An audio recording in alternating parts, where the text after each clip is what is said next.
Carolina barbecue is a really kind of ancient, primal way of preparing food, where you essentially are taking a whole animal and you are cooking it very slowly over a wood fire.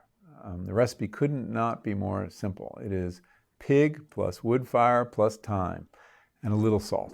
It's as close as we get to that primal scene of our proto-human ancestors 2 million years ago roasting the big animal over a fire, which is a wonderfully communal event because it requires a lot of cooperation. Somebody's got to stay up with the fire and not let it go out.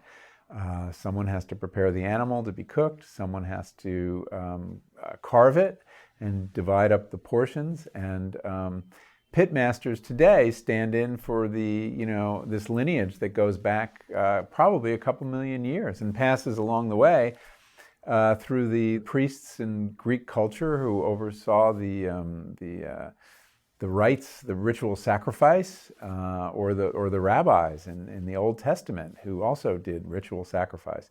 There was, for a very long time, the priests, the butchers, and the cooks were the same person. It was a very prestigious job. There were a lot of rules that went with it because it was so momentous. I mean, meat was very special. It was sacred. And you had to deal with the gods. And we started by actually burning the meat to a crisp as an offering to the gods. And then somebody figured out, they don't really eat meat, probably. They really just want the smoke. And so we gave them the smoke, and that was the way, how else do you get it up to heaven? And then we got to eat the meat. But we continued to have that religious overlay. And the word in Greek for priest and butcher and cook is the same, mageros. And the word magic is buried in that word, the origins of the word for magic, because it was magic, this transformation of this carcass, dead animal, into this food fit for the gods. One of the most striking things about modern life is that we eat meat without giving it a thought. We eat meat without realizing what is at stake. The fact that an animal has died, that an awful amount of effort is taken. There's the sacrifice of the animal. There's the effort of raising it or killing it if you're hunting it. And we eat it without ceremony. We have meat 2-3 times a day in this country without giving it a thought. It's just shrink-wrapped protoplasm from the supermarket or the restaurant.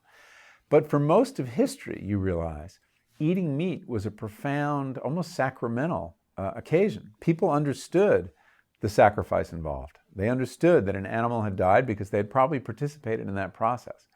And they also understood how precious this stuff was.